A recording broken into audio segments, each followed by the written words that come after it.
श्री शिवाय नमस्तुभ्यम, श्री शिवाय नमस्तुभ्यम, श्री शिवाय नमस्तुभ्यम, श्री शिवाय नमस्तुभ्यम, श्री शिवाय नमस्तुभ्यम, श्री शिवाय नमस्तुभ्यम, श्री शिवाय नमस्तुभ्यम, श्री शिवाय नमस्तुभ्यम, श्री शिवाय नमस्तुभ्यम। हर हर महादेव।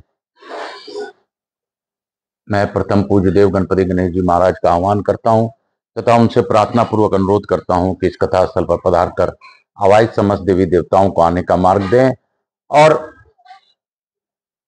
आवाज समस्त देवी देवताओं को आने का मार्ग दें और हमें उनसे हमारी बातें पहुंचाकर उनसे आशीर्वाद दिलवाने में हमारी सहायता करें। हे गणपति भगवान आप प्रसन्न होइए, हे दत्तात्रेय भगवान आप प्रसन्न होइए, हमारे से जुड़े सभी लोगों के पितरों की मुक्ति दीजिए। जो भी इस कथा का ऑनलाइन श्रवण करे उनको विशेष ध्यान दीजिए और जो सब्सक्राइबर बने उन पर कृपा करिए। आप सभी की यहाँ के स्थान देवता, वास्तु देवता, ग्राम देवता, क्षेत्रपाल देवता, समस्त देवी देवताओं को आह्वान करता हूँ तथा रायपुर क्षेत्र के जो भी देवी देवता हैं, रामायण स्थित जो भी आसपास देवता है, वास्तु देवता, समस्त देवी देवताओं का आह्वान करता हूँ। मैं अपने श्रोताओं के कुल देवता कुल देवी का भी आह्वान करता हूँ, मेरी कुल देवी के सरस्वती माता का भी आह्वान करता हूँ। मैं आकाश राजगढ़िया बंसल गोत्रोत्पन्न उमा शंकर नारायणी देवी कांता राजगढ़िया का पुत्र, मेरी दादी चमेली देवी राजगढ़िया और दादा स्वर्गीय बाबूलाल जी राजगढ़िया, मेरी दादी स्वर्गीय चमेली देवी राजगढ़िया और मेरे पिता स्वर्गीय उमा शंकर राजगढ़िया का तिथि श्राद्ध भी है। तो उस निमित्त मेरे जो भी अन्य पूर्वज हैं सभी को मेरे दत्तात्रेय भगवान और स्कंद कुमार स्कंद देव इस अद्भुत कथा के द्वारा मुक्ति प्रदान करे, यही मेरी मनोकामना है। मैं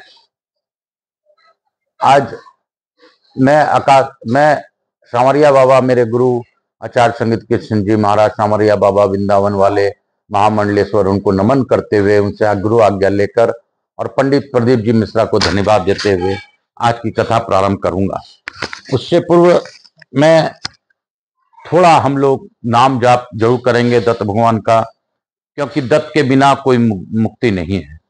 आज मोह माया संसार में हमें सामग्री भी सही शुद्ध नहीं मिलती, इसलिए हमें पूजा का लाभ भी नहीं मिल पाता है। इस अभाव में हम आम आदमी क्या करें यह हम लोग सोचते रहते हैं, लेकिन कई बार होती है कि हमारा सब प्रकार से विधान करने से भी हमारे पितृ प्रसन्न नहीं होते हैं।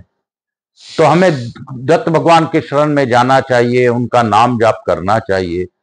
और यह 15 दिनों का नाम जाप में आपने अगर ध्यान लगा के थोड़ा सा भी नाम जाप किया तो आपके पितरों की मुक्ति वो प्रसन्न होकर अवश्य करते हैं। हे स्कंद कुमार स्कंद देव, मैं आपसे अनुरोध करता हूं कि कार्तिक खंड चल रहा है, कार्तिक खंड का लाभ सभी को मिले, सभी के पितरों को मुक्ति हो, क्योंकि अद्भुत समय में कार्तिक खंड का आगमन हुआ है इस कथा में। तो इस कार्तिक खंड के लाभ का सबको, पितरों को मुक्ति के साथ साथ सभी लोगों का कल्याण हो, ऐसी मेरी भावना है। काल हर दुख हर दारिधर कष्ट हर, हर हर महादेव शंभो शंभो शंभो शंभो। काशी काशी शिव काशी मोक्ष नगरी काशी की जय। हम लोग दत्त भगवान का थोड़ा सा जप जरूर करेंगे, क्योंकि दत्त भगवान के बिना हमारे पुत्रों की मुक्ति नहीं है। तो सभी के लिए कार्य करे, इसलिए सामूहिक रूप से दत्त भगवान का जप कीजिए, मेरे साथ ही अनुसरण कीजिए।